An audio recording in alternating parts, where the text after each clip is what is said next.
Assalamualaikum warahmatullahi wabarakatuh. Perkenalkan, nama saya Yosi Nur Aliza. Saya dari kelas SIF, Mankom, Manajemen Komunikasi. Hari ini saya akan mempresentasikan tentang mata kuliah Etika dan Filsafat Komunikasi dengan modul pertama yaitu Dasar-dasar Etika dan Filsafat Komunikasi. Di sini ada beberapa poin yang akan saya jelaskan, yaitu pertama adalah pengertian filsafat, kedua perkembangan filsafat, ketiga masalah-masalah dasar filsafat, dan yang keempat adalah isu-isu filosofi studi komunikasi. Sebelum kita menjelaskan dari yang pertama itu, poin pertama, apa sih yang dimaksud dengan filsafat? Yaitu orang pertama yang menggunakan kata filosofia adalah Pythagoras dan menyebut dirinya filosofos. Artinya, pencinta kearifan, kata sophia mempunyai arti yang lebih luas daripada kearifan saja. Artinya dapat bermacam-macam, diantaranya kerajinan, kebenaran. Pertama, pengetahuan yang luas, kebajikan, intelektual, pertimbangan yang sehat, dan bahkan kecerdikan dalam memutuskan hal-hal yang praktis. Jadi asal mula filsafat merupakan kata yang sangat umum untuk menyebut usaha mencari keutamaan mental. Dari poin pertama yaitu pengertian filsafat ya. Di sini ada beberapa pengertian filsafat menurut pandangan-pandangan. Yang pertama itu filsafat sebagai pandangan hidup. Pandangan hidup biasa dikenal dengan way of life. Secara harfiah diartikan sebagai jalan hidup. Artinya, filsafat dipandang sebagai sesuatu pedoman dalam menyikapi kehidupan ya, di hidup ini. Lalu filsafat merupakan sikap terhadap kehidupan dan alam semesta. Bagaimana manusia yang berfilsafat dalam menyikapi hidupnya dan alam sekitarnya. Lalu yang kedua, filsafat sebagai suatu metode. Metode dalam berfilsafat diwenangkan menggunakan segala cara, tetapi yang khusus adalah berpikir secara reflektif, yaitu berpikir dengan memperhatikan unsur di belakang objek yang menjadi pusat pemikirnya. Lalu yang ketiga, filsafat sebagai kumpulan persoalan. Ini banyak-banyak persoalan abadi yang dihadapi oleh para filsuf ya. Yaitu usaha-usaha untuk mereka mencari tahu dan memecahkan persoalan-persoalan yang sampai saat ini belum terpecahkan dan tetap menjadi persoalan sepanjang manusia hidup. Lalu ada lagi, filsafat merupakan sistem pemikiran. Dalam sejarah filsafat telah dirumuskan sistem-sistem pemikiran dari para pakar yaitu Thales, Anaximenes, Anaximandros, Socrates, Plato, dan Aristoteles. Dengan demikian, tanpa adanya nama-nama pemikir yang tadi saya sebutkan, beserta hasil pemikirannya, maka filsafat tidak dapat berkembang sampai saat sekarang ini. Dan hasil berpikir inilah yang disebut sebagai filsafat. Lalu filsafat yang terakhir ini pengertiannya merupakan analisis logis. Para tokoh filsafat analitis berpendapat bahwa tujuan filsafat adalah menyingkirkan kekaburan-kekaburan dengan cara menjelaskan arti dari sesuatu istilah, baik yang dipakai dalam ilmu maupun dalam kehidupan sehari-hari. Yang dimaksud dengan menganalisis adalah menetapkan arti secara tepat dan memahami saling berhubungan di antara arti-arti tersebut. Untuk poin kedua yaitu tentang perkembangan filsafat. Di sini ada beberapa perkembangan ya dari zaman ke zaman. Di sini ada 5. Yaitu pertama filsafat India. Filsafat India itu berkeyakinan bahwa ada kesatuan fundamental antara manusia dan alam, harmoni antar individu dan kosmos. Mereka tidak belajar untuk menguasai dunia, tapi untuk berteman dengan dunia. Dalam filsafat India dibagi menjadi 5, yaitu pertama adalah zaman Weda, kedua zaman skeptisme, ketiga zaman Quranis, keempat zaman Muslim, dan yang kelima itu zaman modern. Lalu filsafat Cina. Di sini filsafat Cina, dalam filsafat Cina terdapat 3 tema pokok, yaitu harmoni, toleransi, dan peri kemanusiaan. Untuk harmoni adalah keseimbangan dengan manusia dengan alam, dan manusia dengan surga.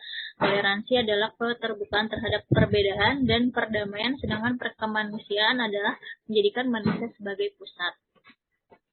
Di sini ada beberapa zaman ya dibagi dari filsafat Cina ini ada zaman klasik, lalu zaman neo-Taoisme, zaman neo-Konfusianisme, lalu zaman modern. Lalu yang ketiga adalah filsafat Islam. Filsafat Islam ini sejarah pemikiran Islam dibagi menjadi dua aliran, yaitu teologi rasional dan teologi tradisional. Teologi rasional dipelopori oleh kaum Mu'tazilah dengan ciri-ciri kedudukan akal tinggi sehingga tidak mau tunduk kepada arti yang tidak sejalan dengan pemikiran filosofis dan akal menunjukkan kekuatan manusia.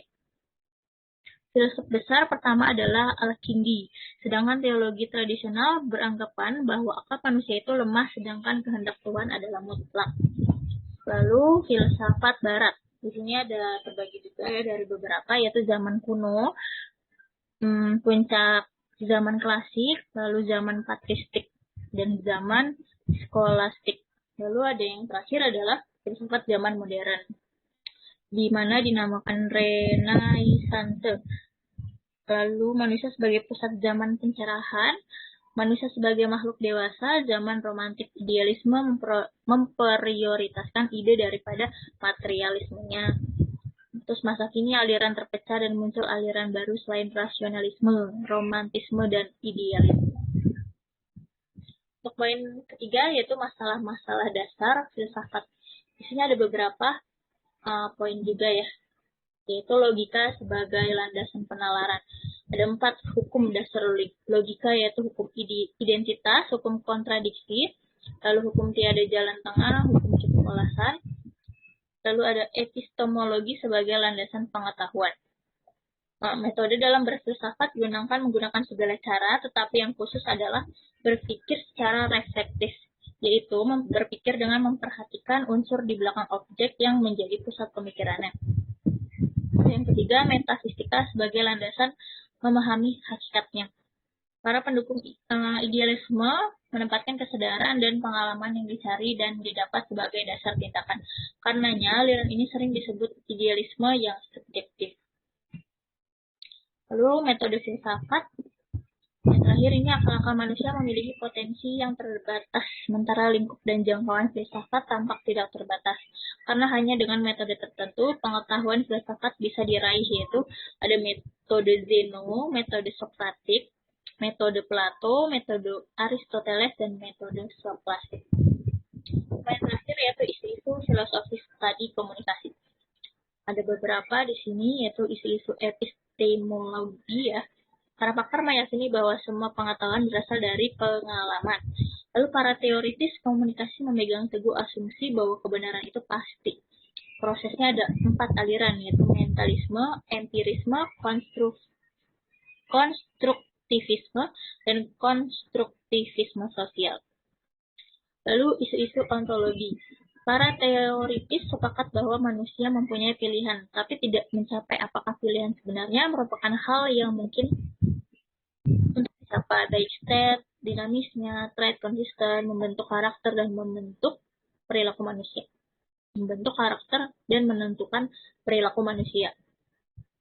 Lalu pakar sosial mengatakan bahwa manusia tidak bisa mengisolasikan diri dari orang lain, tapi mereka yakin pada dasarnya manusia itu bersifat individu. Lalu kehidupan dan tindakan manusia sebaiknya dipahami berdasarkan faktor-faktor universal. Lalu isu-isu aksiologi. Ilmu pengetahuan klasik mengklaim bahwa teori dan penelitian bersifat bebas nilai, netral, dan berusaha menampilkan fakta. Seorang ilmuwan seharusnya berhati-hati dalam melakukan sesuatu penelitian ilmiah hingga aspek akurasi dapat dipertahankan. Nah, dari poin-poin di atas sudah saya jelaskan ya, dan diakumulasi.